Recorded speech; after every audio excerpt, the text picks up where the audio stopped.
नमस्कार, सलाम वालेकुम, सत श्री अकाल। हिंदुस्तान बन चुका है 2023 में दुनिया में सबसे ज्यादा आबादी वाला देश। और ज्यादा आबादी को क्या चाहिए होता है? ज्यादा पैसा, ज्यादा जॉब्स, ज्यादा एंटरप्रेन्योरशिप के मौके। तो बजट में भले ही बड़े बड़े अनाउंसमेंट हो, लेकिन सबसे कड़क मुद्दा गुरु एक ही रहता है कि नौकरियां बढ़ेंगी कि नहीं, एंटरप्रेन्योरशिप बढ़ेगी कि नहीं, रोजगार के अवसर बढ़ेंगे कि नहीं। इसमें बात करने के लिए मेरे साथ जुड़ रहे हैं Srinath Sreedharan. He is an author and media columnist. CA Vishal Thakkar, who is the CEO of Cashology private limited. आप दोनों का स्वागत है। नमस्कार। श्रीनाथ जी, मैं सबसे पहले आपके पास आऊँगा। ऑफ कोर्स हमने बहुत बड़े बड़े अनाउंसमेंट देखे और सुबह से कशमकश भी चल रही है कि क्या बढ़ा क्या घटा।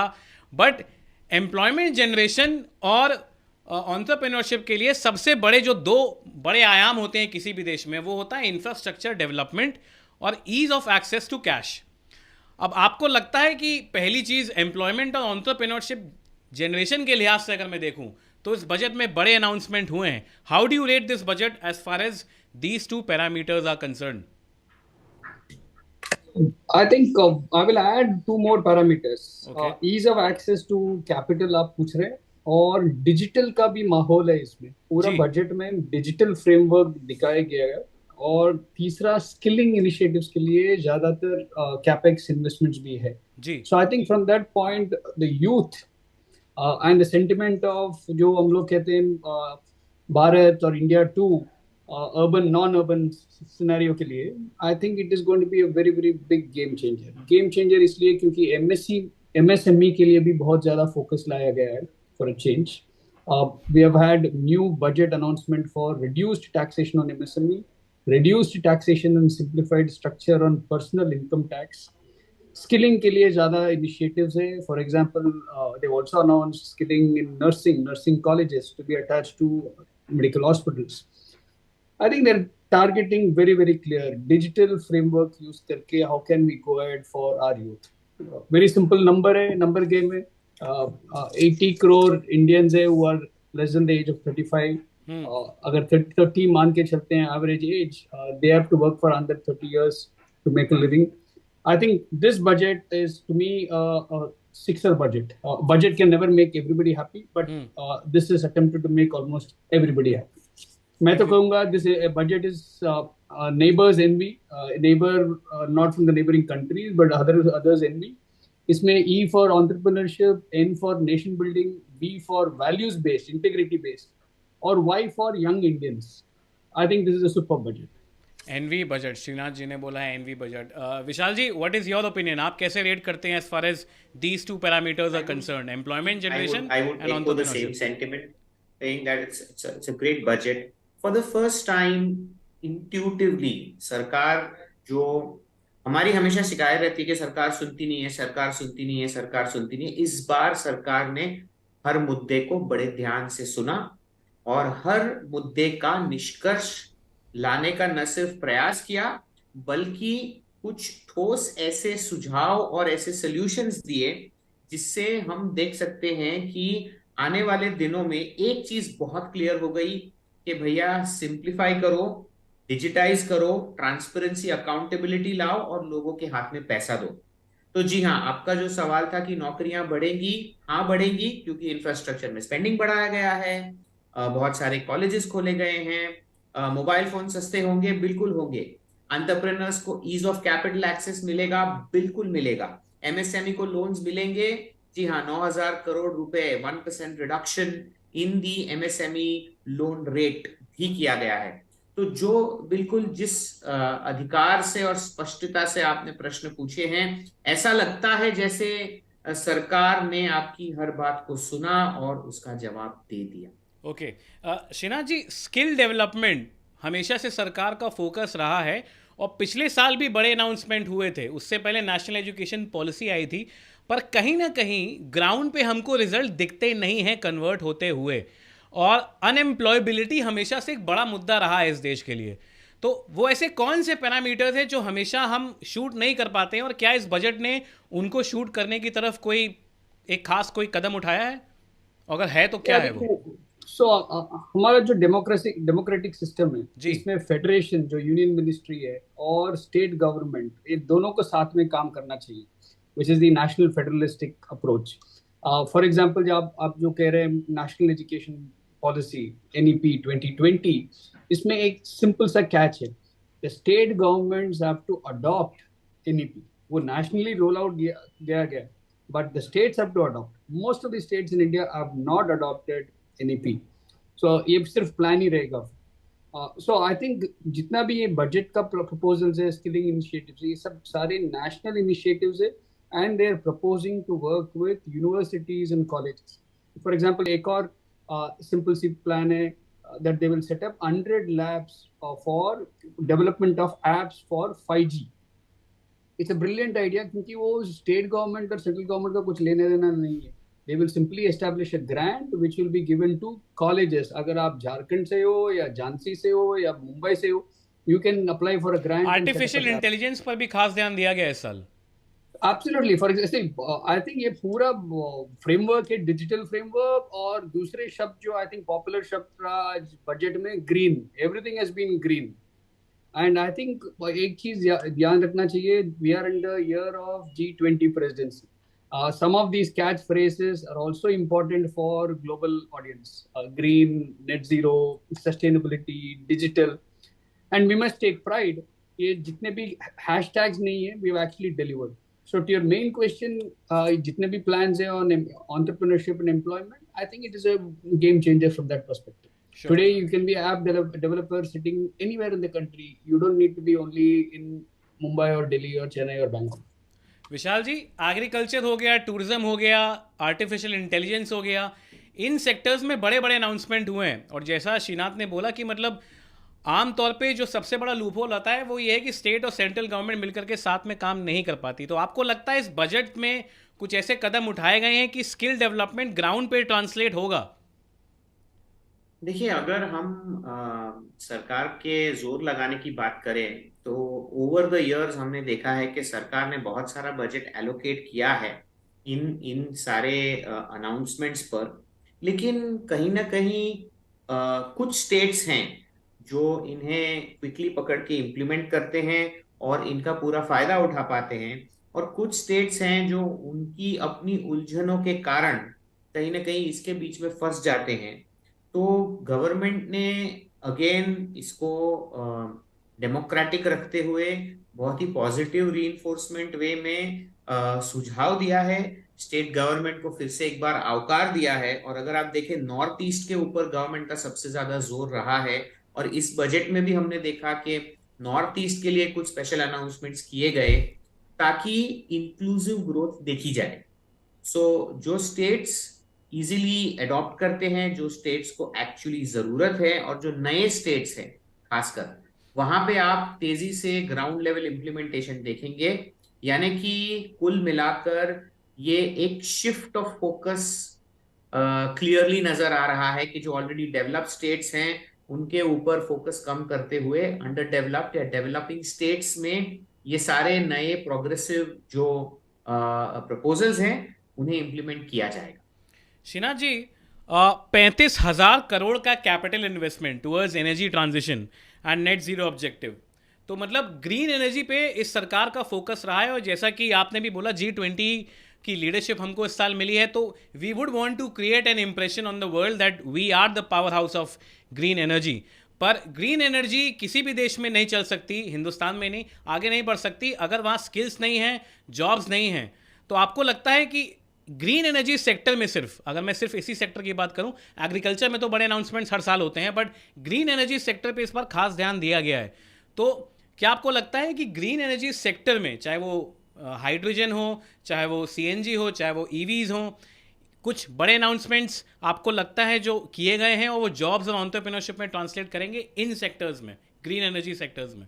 इसमें तो आई थिंक खास तौर पे तीनों में अभी तक कैपेक्स इन्वेस्टमेंट्स हुए. All the big groups in India invested in green hydrogen in the entire sector. EV, India is one of the largest EV ecosystems in the country, in the world. We'll have to accept that. आप तो बोल सकते हैं Tesla is the most popular by market capitalization, but in terms of number of jobs, number of vehicles, be it scooter, automobiles, cars that are coming out, India is one of the highest. And वो जो transport ministries का purpose statement है 2030 we want more EVs on the ground. Looks like it will be achievable. Number two, the bigger challenge कहाँ आएगा? When you transition from one power source to another power source, we cannot do what is known as green shaming. By claiming to be green, we cannot cheat our own self. So how do we actually transition? ज़्यादातर criticism आती है if you buy an electric vehicle and you are saying that I am green, I am clean, but आपका जो charger है, the charger is being charged by power source from conventional fossil fuel. So as a country, how can we move completely green? That will take time. And I think उस तौर पे भी we are doing a lot on renewable energy. The amount of power capacity that we have set up on renewable and non-traditional sources is phenomenal there. Sure. विशाल जी, बड़े बड़े credit announcements agriculture में हुए हैं, लेकिन ग्रीन एनर्जी सेक्टर में credit, ease of credit access या फिर subsidy announcement नहीं हुए हैं, जो बहुत बड़ी मांग थी ग्रीन एनर्जी सेक्टर की. तो आपको लगता है कहीं ना कहीं, क्योंकि इन दी एंड बाप बड़ा ना भैया सबसे बड़ा रुपया, वो जब फैक्टर आ जाता है तो कहीं ना कहीं एम्प्लॉयमेंट जनरेशन में हिंडर करता है, स्किल डेवलपमेंट में हिंडर करता है. Do you think lack of subsidy announcements and ease of credit announcements green energy sector में एम्प्लॉयमेंट और एंटरप्रेन्योरशिप जनरेशन को हिंडर करेगा? सर, ये जो मांग थी इन लोगों की, इनकी मांग हालांकि 3-4 सालों से रही है, और हर साल इनकी मांग को पूरा करते हुए ग्रास रूट लेवल तक सब्सिडी दी जाती है. अगर आज भी आप कोई ईवी खरीदते हैं तो आपको 2 से 2.5 लाख रुपए की सब्सिडी सरकार आपकी जेब में डालती है. So I think green energy sector में इन्होंने जो लिथियम आयन बैटरी के इंपोर्ट ड्यूटी पे जो कटौती की है, I think that is sufficient. Now we have given enough incentives and more to the sector. So I think that was a consolidation or rationalization move. वहां पे budget speech में भी हमने देखा कि हमारी finance minister she chose to remain silent. So ये clearly indicate करता है that we have done enough and more for the EV sector, and now the sector has to stand on its own 2 feet. Private sector को आगे आने की ज़रूरत है, वो हर साल मांग होती रहती है. चलिए, मेरा आखिरी फोकस जो होगा वो एग्री सेक्टर की तरफ होगा. शीना जी, नेक्स्ट ईयर चुनाव है 2024 के, and of course the government would want to focus on elections as well. और पिछले 3-4 सालों में फार्म को लेकर के काफ़ी उठापटक हुई है, चाहे वो फार्म लॉज रहे हों, चाहे वो रूरल एम्प्लॉयमेंट रहा हो कोविड के बाद. तो एग्री इस साल बड़ा फोकस रहा है सरकार का, और हमने देखा भी ईज ऑफ क्रेडिट, जो क्रेडिट लिमिट बढ़ाई गई है 20 लाख करोड़ की, वो एग्रीकल्चर सेक्टर के लिए एक्सक्लूसिव रखी गई है इस साल. तो आप इस डेवलपमेंट को कैसे देखते हैं as far as rural development and rural employment is concern, rural entrepreneurship is concern, and specially micro entrepreneurs, जो कि 3 से 4 लोगों की एक कंपनी होती है बीहड़ में, देहात में. मैं उस पर्सपेक्टिव से आपसे सवाल पूछ रहा हूँ. उस पर्सपेक्टिव से एक क्रेडिट एक्सेस दिया गया है. 2 other biggest announcement is anybody who could not deliver their actual projects, MSME who could not deliver during COVID, 95% of that money will be reimbursed to them. That's a big move. And 2, from MSME perspective, most of our owners or employers are women. So we employ about 11 crore Indians in MSME sector across the country. Uspar, I think this is a completely, it is not a populist budget, but yet it addresses everybody. Women are happy, rural are happy because it put more money on the table for them. 3, the youth are happy because of opportunities. So whether it is agri, whether it is digital, I think digital they've used as the fundamental cement, and all other policies are bricks and steel. For example, a couple of years ago we said toilets as a powerful game. Next one was water, pure water on the tap at every household. Gee. Then we had the direct benefit, where everything using digital, you could access it on your phone. So I think every year there has been some structural reform. This time it has been completely, for me, a big game change. Whether everybody will be happy, I'm not sure, but you cannot complain a single thing about this budget. Sure. Generally, every budget, ऐसा 2-3 चीज तो होंगे where you will say ये ठीक नहीं है, वो ठीक नहीं है, you did not serve this. Here it almost seems to address everything. But again, then I always say, budget is only a statement of accounts of the government of India and a projection plan. The rest are all dependent on execution. Mr. Vishal? 9 states go for election. हाँ, And if you actually tick the box, the 9 states might be happy with this. 9 states might be happy with this. That's a clever answer. That's a very clever answer. Vishal ji, what about you? I feel this budget, or as we say, the multiplier effect of the budget will be seen in the execution as well. And more so, the reason being this is the last budget before elections, where some impact can be made during the year and tangible changes can be reported as we go for elections in the next year. So we will see that government will walk that extra mile to ensure that not only the allocated numbers are allocated, but are also executed at the grassroots level so that they have some face to show to the voters when they come to woo them again in the next election. चलिए. So yes, this was a good budget which was due for a long time. And after so much of global political instability, including the COVID and the war, we have seen that government has been able to turn around the whole story by two strong pillars. One is keeping the import price of fuel under check all during the regime of this government, and second is the monthly GST collections. So these are two things which is fueling this entire budget and are the muscles which will help government to execute whatever they have committed in this budget. आखिरी सवाल मेरा आप दोनों से, श्रीनाथ और विशाल. दुनिया भर में इस वक्त स्लो डाउन का माहौल है, रिसेशन का माहौल है. बड़ी बड़ी टेक कंपनीज ने ले ऑफ किए हैं, ना सिर्फ दुनिया में बल्कि हिंदुस्तान में भी. अब इस ग्लोबल अनसर्टेनिटी को देखते हुए, रशिया यूक्रेन वॉर है, इन्फ्लेशन महंगाई बहुत हाई है, इन सब पूरे सिनेरियो को देखते हुए और एम्प्लॉयमेंट को देखते हुए, एंटरप्रेन्योरशिप को देखते हुए साथ में, आप इस बजट को कितने नंबर देंगे और क्यों? 10 में से अगर मैं आप दोनों से पूछूं कितने नंबर देने चाहिए इस बजट को, 10 में से, और क्यों देना चाहेंगे आप उतने number? Shrinath ji, I will start with you. So I'll give it 8.5 on 10. For employment generation and entrepreneurship के लिहाज से बस. Correct. Okay. And I think very clear, I will qualify that answer. For the last 5 years minimum, the FMS, this is the 5th budget the FMS presented. And every year there has been some structural announcements to get Indians to think about entrepreneurship. We cannot have 100 crore jobs in India. That's the reality. But politically, nobody can say it, that we don't have 100 crore jobs. So you will have to gear up people up. E for employment mat sochiye, E for entrepreneurship socho. One of the toughest one is we all want to become salaried, but how can you become self-employed? Usme bahut farak hai. And I think the last 5 years budgets have been trying to nudge people to go there. Okay. Vishal?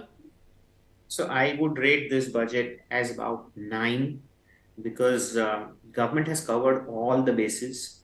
While we do see slowdown, recession, inflation, and job cuts, but at the same time, we also see that the same companies have turned around and committed billions of dollars. In fact, if you look at somebody like a Google, they have committed 1 million per layoff in announcing another technological innovation like ChatGPT. So reality is that there is a shift of capital happening, and India is in a sweeter spot, and government is sensible enough to make the most of this sweet spot by coming up with a fabulous budget.